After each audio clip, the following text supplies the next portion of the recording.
আজকে আমি 5 পিস ইলিশ মাছ নিয়েছি আর আজকে আমি রেসিপি করব বেগুন ইলিশের ঝাল। আর আমি ভালো করে মাছগুলোকে নুন হলুদ মাখিয়ে নিলাম। আর বাটনাতে 2 চামচ সর্ষে, 2 চামচ পোস্ত আর 3টে কাঁচা লঙ্কা পেস্ট করে নেব। আমার পেস্টও হয়ে গেছে। আর আমি নেব একটা বেগুনগুলোকেও কুচো কুচো করে কেটে নিয়েছি। আর মাছগুলোকে এবার আমি তেলে এপিট ওপিট করে ভেজে নেব হালকা করে, বেশি লাল করে ভাজবো না, হালকা করে ভেজে তুলে নেব। আমার মাছ ভাজা হয়ে গেছে। এবার একে একে আমি মাছটা তুলে নেব আর নেব ওই ভাজা তেল একটু আলাদা করে তুলে রাখবো। আর রেখে দেবো কড়াইয়ে বেগুন ভাজার মতো অল্প করে তেলে আমি বেগুন দিয়েও দিয়েছি আর হলুদ আর নুন দিয়ে ভালো করে বেগুনটাকে ভেজে নেব।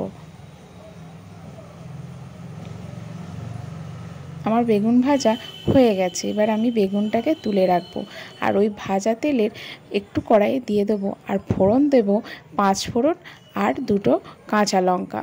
এবার যে পেস্ট করা ছিল সেই পেস্টটাও এবার দিয়ে দেবো আর দেব হলুদ। এবার দিয়ে দেবো একটু 1 গ্লাস মতো জল দিয়ে যতক্ষণ না ফোটে ততক্ষণ অপেক্ষা করব।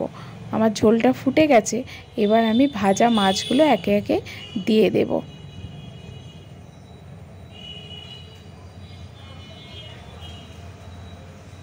আর তার সঙ্গে আমি ভাজা বেগুনটাও দিয়ে দেব।